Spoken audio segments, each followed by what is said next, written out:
Swastiastu, salam sejahtera bagi kita semua. Nama budaya salam kebajikan. Selamat pagi, yang saya hormati Bapak Ibu Kepala Sekolah SMP, SMA, SMA se-Kabupaten Buleleng. Yang saya hormati Bapak Ibu Guru pengajar SMP, SMA, SMK se-Kabupaten Buleleng. Dan yang saya cintai dan saya banggakan siswa-siswi SMP, SMA, dan SMA se-Kabupaten Buleleng. Pertama-tama kami dari Satuan Lalu Lintas Polres Buleleng akan memberikan sosialisasi tentang tertib berlalu lintas.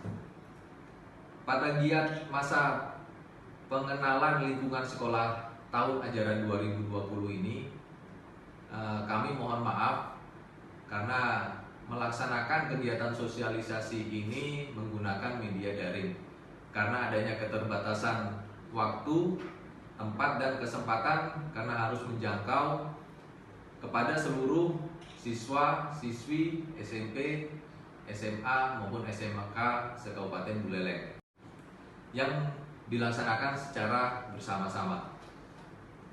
Sosialisasi tentang lalu lintas ini bertujuan untuk memberikan pemahaman kepada siswa-siswi SMP, SMA maupun SMK se-Kabupaten Buleleng tentang pentingnya tertib berlalu lintas untuk menjaga keamanan dan keselamatan di jalan raya, sehingga kita semua dapat terhindar dari kejadian kecelakaan lalu lintas. Mengawali sosialisasi ini diawali dengan kita memberikan pemahaman tentang dasar-dasar dari lalu lintas itu sendiri. Mulai sosialisasi ini, sosialisasi mengenai berlalu lintas. Jadi sebelumnya kita masuk sosialisasi, kita harus mengetahui apa yang menjadi dasar dari kegiatan berlalu lintas itu sendiri. Adapun dasar yang pertama adalah Undang-Undang Nomor 2 Tahun 2002 tentang Kepolisian Negara, tentang Kepolisian Republik Indonesia, di mana dalam undang-undang ini diatur segala sesuatunya tentang kepolisian, baik itu dari fungsi lalu lintas, fungsi Binmas, Serse, Intel maupun dari fungsi yang lainnya. Kemudian ada undang-undang khusus yang diperuntukkan bagi kegiatan berlalu lintas. Dalam hal ini adalah Undang-Undang Nomor 22 Tahun 2009 tentang lalu lintas dan angkutan jalan, di mana dalam undang-undang ini diatur secara menyeluruh dan secara lengkap tentang apa yang menjadi ketentuan dalam berlalu lintas, baik itu dari segi pengemudinya, orangnya dalam hal ini, kendaraannya, maupun sarana dan prasarana jalan. Serta dalam undang-undang ini juga terdapat aturan-aturan ataupun ketentuan-ketentuan mengenai sanksi hukum yang diberikan apabila pengendara melanggar dalam hal dari lalu lintas itu sendiri. Sebelum kita melangkah lebih jauh, ada baiknya kita mengetahui tentang apa pengertian tentang lalu lintas itu sendiri, di mana berdasarkan dari Undang-Undang Nomor 22 Tahun 2009, ruang lalu lintas itu sendiri adalah merupakan gerak kendaraan dan orang di ruang lalu lintas jalan. Ya, jadi segala bentuk kegiatan, baik itu orang maupun kendaraan yang berada di jalan itu merupakan lalu lintas. Ya, sedangkan ruang lalu lintas jalan sendiri merupakan adalah sarana dan prasarana yang diperuntukkan bagi gerak pindah kendaraan, orang, dan atau barang yang berupa jalan dan fasilitas pendukung. Jadi maksud dari ruang lalu lintas jalan itu sendiri adalah bahwasanya segala sesuatu yang terdapat di jalan, ya, segala sesuatu yang terdapat di jalan, baik itu berupa rambu, baik itu berupa marka, trotoar, dan lain sebagainya yang berada di atas jalan itu sendiri, diatur di dalam undang-undang itu sendiri. Ya, jadi segala sesuatunya sudah ada ketentuannya, baik itu tentang pemasangannya, penempatannya, sehingga diharapkan dengan adanya alat bantu tersebut tidak akan mengganggu daya tahan lalu lintas itu sendiri. Kemudian dalam hal berlalu lintas kita memiliki atau kita mengetahui adanya beberapa komponen lalu lintas, di mana ada 3 komponen dari lalu lintas itu sendiri. Yang pertama adalah manusia sebagai pengguna, ya. Jadi manusia sebagai pengguna ini sebagai dapat berperan dia sebagai pengemudi yang mengendarai kendaraan ataupun sebagai pejalan kaki yang dalam hal ini menggunakan jalan sebagai tempat untuk berlalu lintas, bergerak dari suatu tempat ke tempat lainnya. Kemudian komponen kemudian kendaraan, di mana kendaraan ini merupakan suatu benda yang digunakan oleh pengemudi yang digunakan untuk berpindah dari suatu tempat ke tempat yang lainnya. Baik, di mana di dalam kendaraan itu sendiri terdapat adanya kecepatan, percepatan, perlambatan, dimensi, terus muatan apa saja yang dibawa oleh pengemudi yang digunakan dengan menggunakan kendaraan untuk melaksanakan perpindahan dari suatu tempat ke tempat yang lain. Komponen yang berikutnya adalah jalan, di mana jalan merupakan lintasan yang direncanakan untuk dilalui kendaraan bermotor. Jalan inilah yang digunakan untuk berpindah dari satu tempat ke tempat lain. Jadi pengemudi mengemudikan kendaraannya dan menggunakan jalan sebagai sarana untuk melaksanakan perpindahan dari suatu tempat ke tempat yang lainnya, di mana jalan ini dapat mempengaruhi lancar tidaknya suatu kendaraan itu sendiri. Ya, apabila jalan itu baik, maka kendaraannya dapat berjalan dengan baik dan dapat mencapai tujuan juga dengan baik juga. Adapun syarat-syarat, ya, tadi sudah ada komponen lalu lintas yang terdiri dari manusia, kendaraan, dan jalan. Dalam hal ini manusia sebagai pengguna ataupun sebagai pengemudi, ada syarat-syarat yang harus dipenuhi bagi seseorang untuk dapat mengemudikan kendaraan, ya, di mana kendaraan ini dapat dikategorikan menjadi kendaraan roda 2 dan kendaraan roda 4 atau lebih. Ya, kendaraan roda 2 biasa kita sebut dengan sepeda motor, ataupun kendaraan roda 4 atau lebih yang biasa kita sebut dengan mobil ataupun kendaraan yang lebih seperti truk ataupun bis. Ya, di mana masing-masing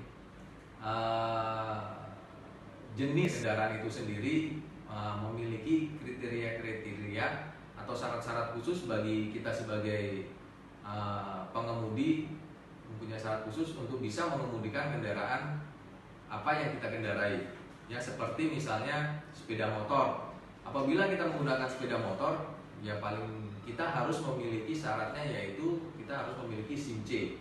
Ya, begitu juga dengan apabila kita mengendarai mobil, kita juga harus memiliki SIM A. Ya, jadi tidak bisa kita menggunakan satu jenis SIM untuk mengendarai berbagai macam kendaraan, ya, karena kita sudah ada SIM-nya yang khusus. Jadi kita harus sesuai peruntukannya, kita menggunakan kendaraan apa, dan kita mempunyai surat izin mengemudi jenis kendaraannya apa. Ya, di mana ada 4 jenis SIM. Di sini ada SIM A, SIM B, SIM C, dan SIM D. Ya, di mana SIM A itu sendiri untuk kendaraan roda 4 atau lebih, biasanya untuk kendaraan pribadi, sedangkan SIM B itu sendiri biasanya digunakan untuk kendaraan pengemudi yang mengemudikan kendaraan bis ataupun truk. Untuk SIM C digunakan bagi pengemudi yang menggunakan sepeda motor, dan SIM D diperuntukkan bagi pengemudi yang cacat, dalam hal ini bisa dikatakan disabilitas. Komponen berikutnya, jadi tadi setelah manusia sebagai pengendara, jadi komponen berikutnya ada kendaraan, yang dimana kendaraan juga memiliki syarat-syarat bahwasanya kendaraan tersebut layak untuk bisa dikendarai atau dioperasikan di jalan. Ya, adapun syarat-syarat dari kendaraan dan kelengkapannya adalah lampu, Terus ada juga penunjuk arah, dalam hal ini di depan ada lampu seng dan ada juga nanti spion untuk melihat lingkungan sekitar.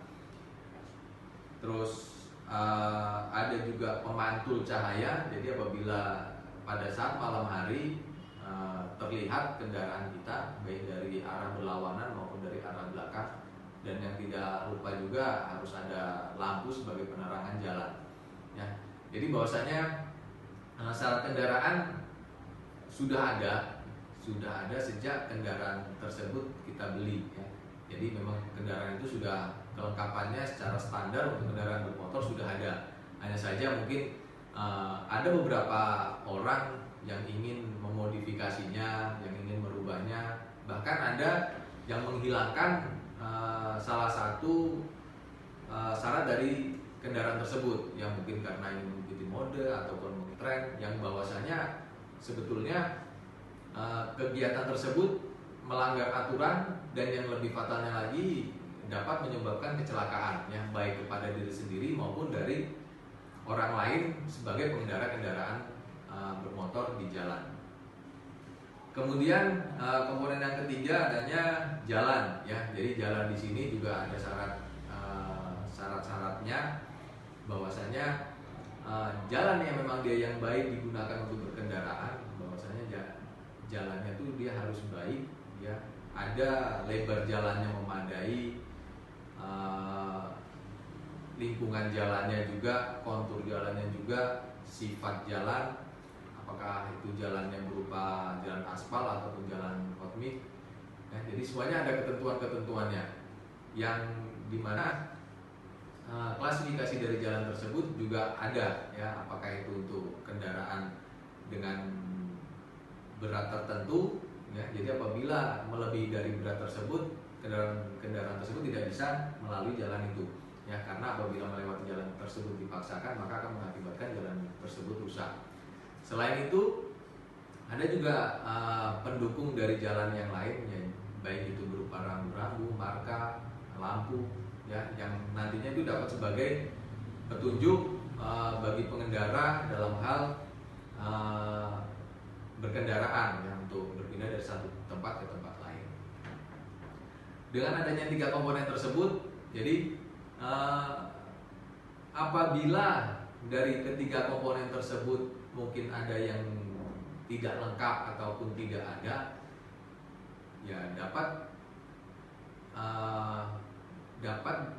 terjadi kecelakaan itu sendiri ya. Jadi apabila salah satu syarat dari ketiga komponen tadi tidak ada, sangat berpeluang sekali untuk timbulnya terjadi kecelakaan. Misalnya apabila kita mengendarai kendaraan dengan kita tidak memakai lampu, di mana lampu ini merupakan syarat utama dari adanya syarat utama kendaraan untuk bisa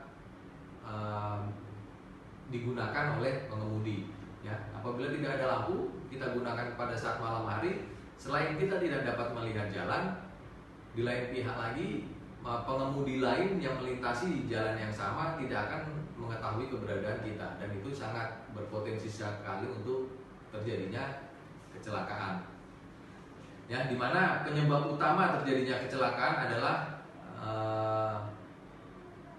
dari didahului adanya pelanggaran ya. Jadi segala bentuk kecelakaan yang terjadi pasti diawali dengan adanya pelanggaran ya, baik itu melanggar aturan berupa lampu merah misalnya, batas kecepatan, terus jalan, marka jalan ya. Jadi sehingga dapat mengakibatkan terjadinya kecelakaan ya, dimana penyebab utama terjadinya kecelakaan adanya pengemudi yang tidak disiplin, terus pengemudi yang tidak terampil dalam berkendaraan, terus pengemudi mengantuk saat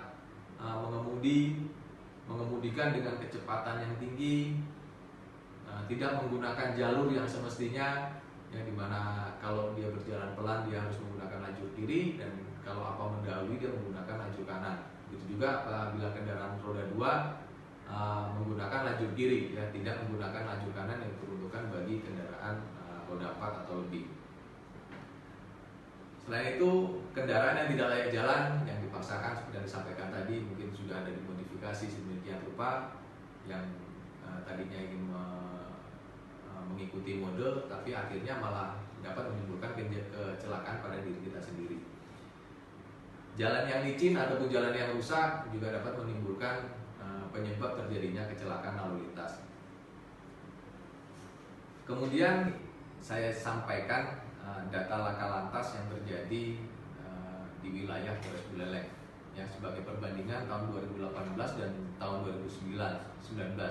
Ya, di sini dapat dilihat bahwasanya jumlah kecelakaan tahun 2018 berjumlah 590 kejadian. Ya, sedangkan tahun 2019 terjadi 691 kejadian. Ya, di mana ini ada peningkatan sebanyak 101 kejadian, jadi ada peningkatan sebanyak 17%. Di mana jumlah kecelakaan yang terjadi ini, ya, korban maupun korban kecelakaan ini didominasi oleh pengendara dengan rentang umur antara 13 sampai 18 tahun. Ya, dari rentang tahun ini, rentang umur ini dapat kita simpulkan bahwasanya yang terlibat kecelakaan ya mayoritas didominasi oleh kaum pelajar. Ya, di sini dapat kita lihat dari 13 tahun sampai 18 tahun, berarti itu antara dari SMP sampai dengan SMA. Ya, jadi saya harapkan dengan kita sudah memberikan sosialisasi ini, jadi rekan-rekan, adik-adik di sini, siswa-siswi SMP, SMA maupun SMK dapat lagi sehingga dapat lebih berhati-hati dalam berkendara sehingga tidak terjadi kecelakaan. Nah, kemudian untuk meminimalisir terjadinya kecelakaan lalu lintas, ya, kita dari Satuan Lalu Lintas sudah selalu berupaya memberikan peringatan-peringatan, ya, memberikan himbauan kepada seluruh masyarakat, ya, tidak hanya kepada pelajar namun secara masyarakat secara umum semuanya, bahwa jangan sampai kita menjadi korban kecelakaan, ya, jangan sampai kita menjadi korban kecelakaan yang nantinya akan merugikan diri kita sendiri dan akan membuat keluarga maupun orang-orang sekitar kita menjadi kehilangan. Ya, adapun upaya yang kita laksanakan adalah kita dengan memberikan rambu-rambu peringatan, ya, memberikan rambu-rambu peringatan kepada para pengendara sehingga pengendara dapat berhati-hati apabila melewati jalan tersebut, ya, apabila memang daerah tersebut rawan kecelakaan. Dengan adanya rambu-rambu, jadi pengendara bisa lebih waspada lagi dan lebih hati-hati melewati jalan tersebut sehingga dapat meminimalisir terjadinya kecelakaan. Adapun rambu-rambu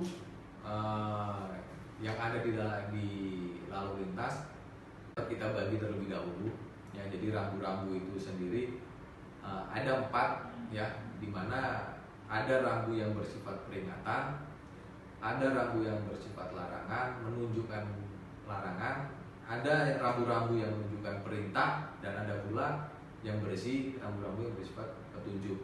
Ya, apabila rambu-rambu peringatan yang digunakan untuk memberikan peringatan kemungkinan adanya bahaya ataupun tempat berbahaya pada jalan tersebut.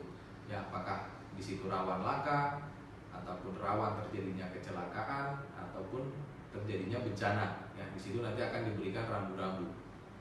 Dan dengan adanya rambu-rambu itu diharapkan kepada pengendara bisa mentaati sehingga tidak terjadi kecelakaan lalu lintas. Kemudian ada juga rambu larangan. Ya, rambu larangan di sini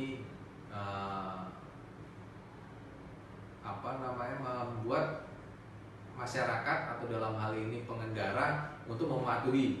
Ya, apabila di situ ada rambu larangan seperti larangan parkir, berarti tidak diperkenankan bagi pengemudi ataupun pengendara untuk memarkirkan kendaraannya di tempat tersebut. Ya, dimana mungkin apabila kita parkir di tempat tersebut dapat mengganggu arus kelancaran lalu lintas maupun dapat menimbulkan terjadinya kecelakaan.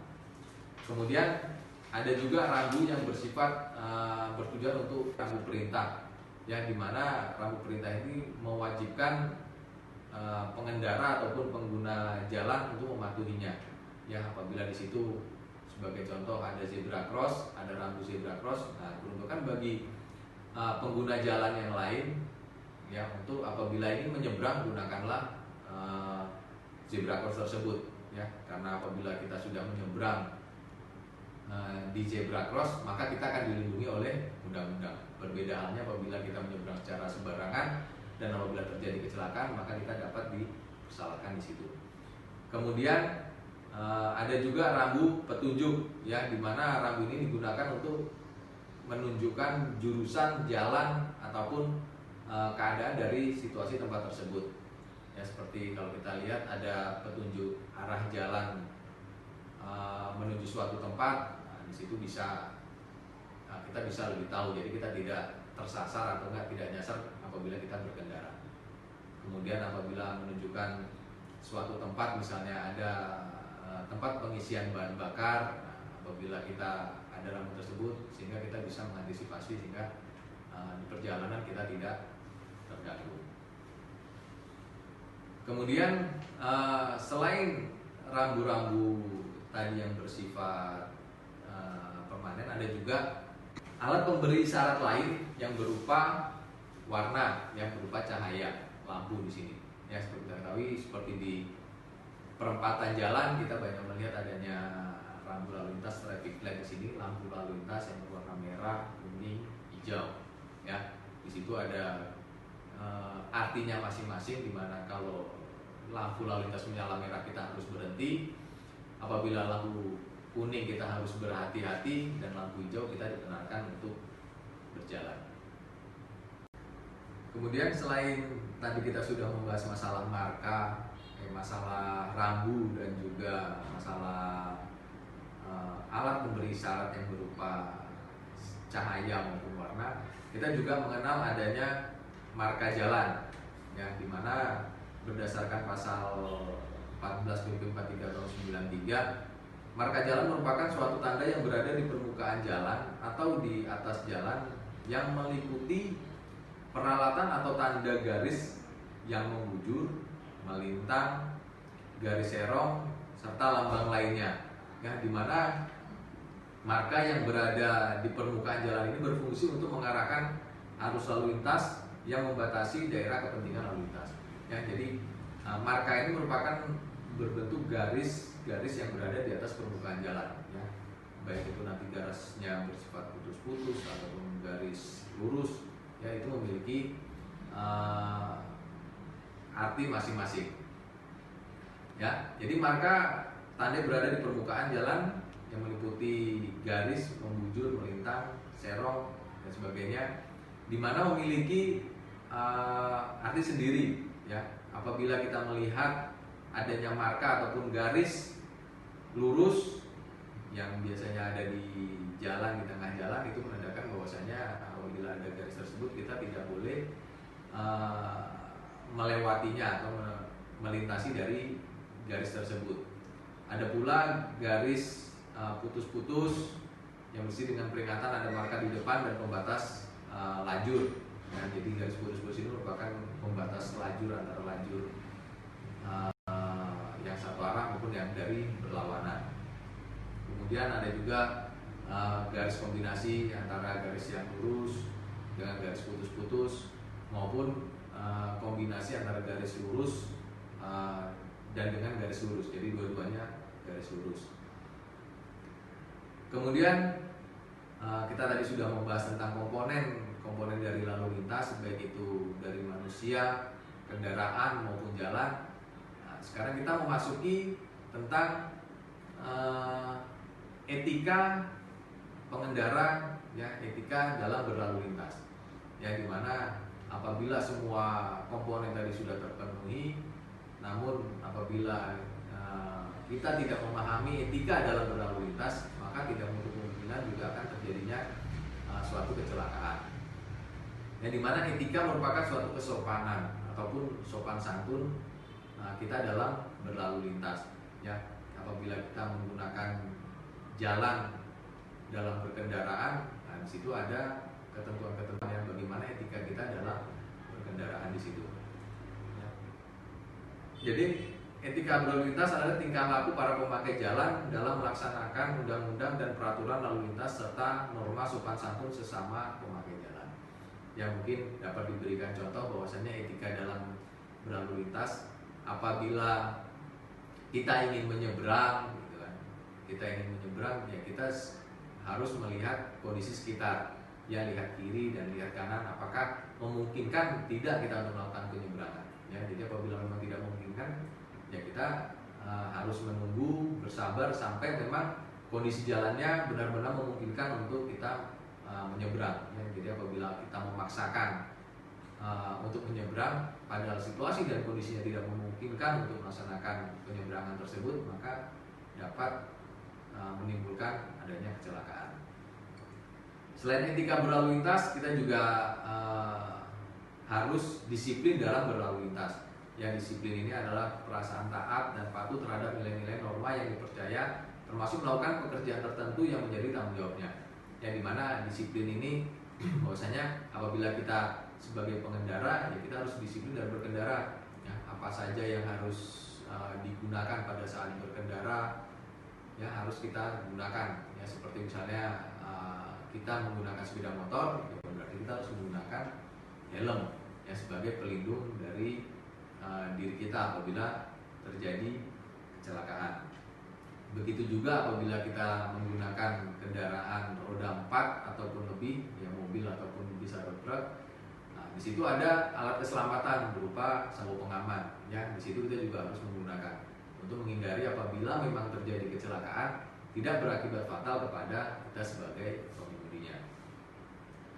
Ya, disiplin berlalu lintas sendiri, ya disiplin dalam berlalu lintas di masyarakat ini sendiri, jadi bisa merupakan cerminan dari disiplin nasional, ya. Jadi apabila kita disiplin dalam berlalu lintas bisa menjadi cerminan dari keadaan suatu daerah tersebut. Apabila disiplin lalu lintasnya disiplin, dapat dipastikan masyarakatnya juga pasti akan disiplin, ya dalam segala hal, ya karena segala kegiatan yang berlangsung di jalan merupakan cerminan dari budaya ataupun dari kebiasaan dari masyarakat itu sendiri. Sejalan dengan potret lalu lintas jalan raya saat ini, jumlah kendaraan sangat banyak. Ya kita ketahui setiap hari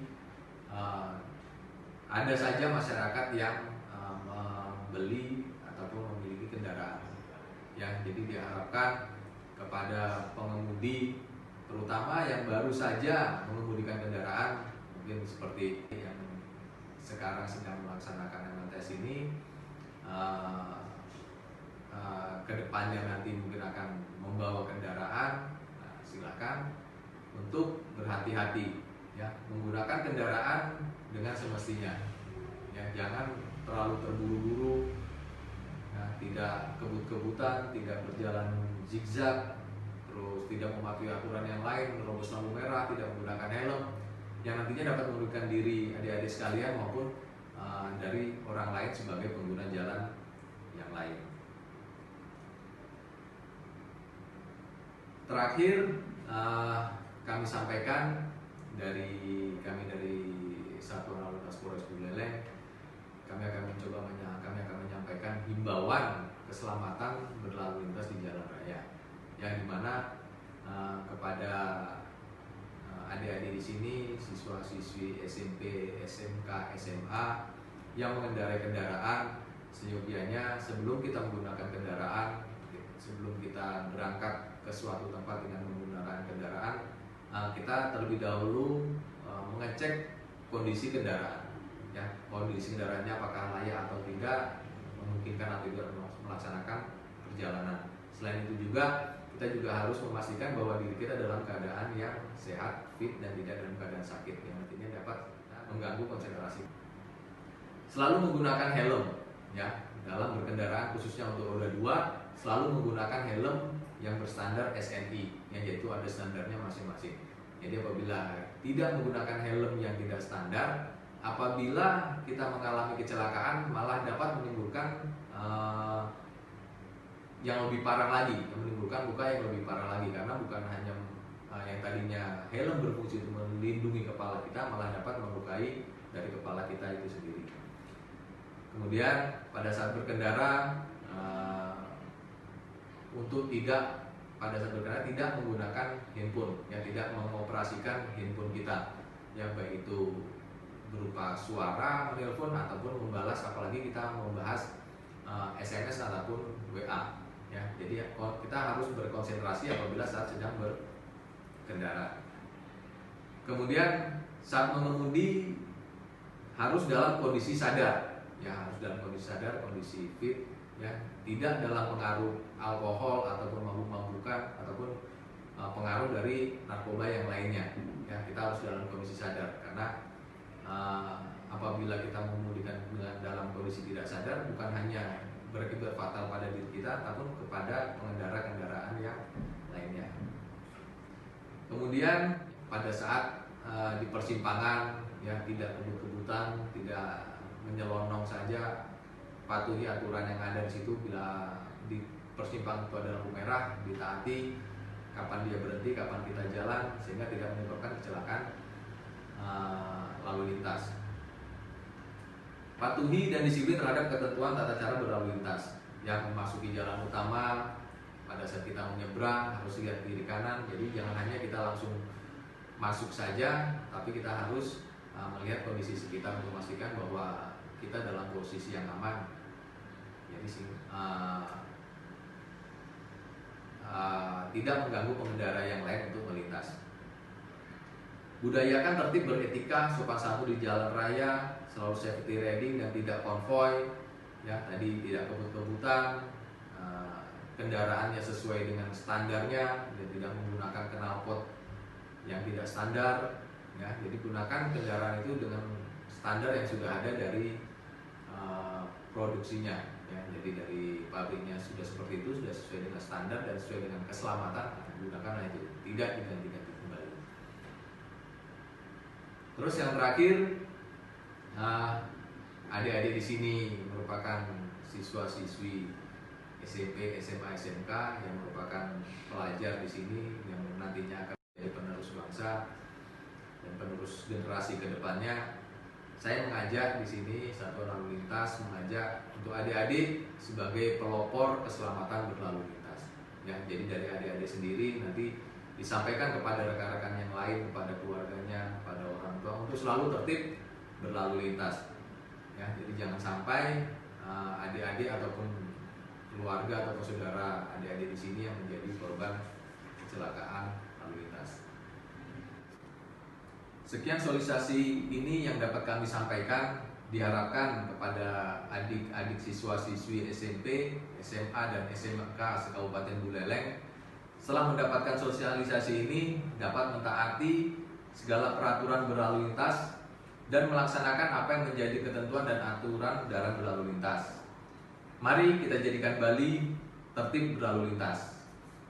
Kami tutup sosialisasi ini dengan para Santi. Om Santi Santi Santi Om. Wassalamualaikum warahmatullahi wabarakatuh.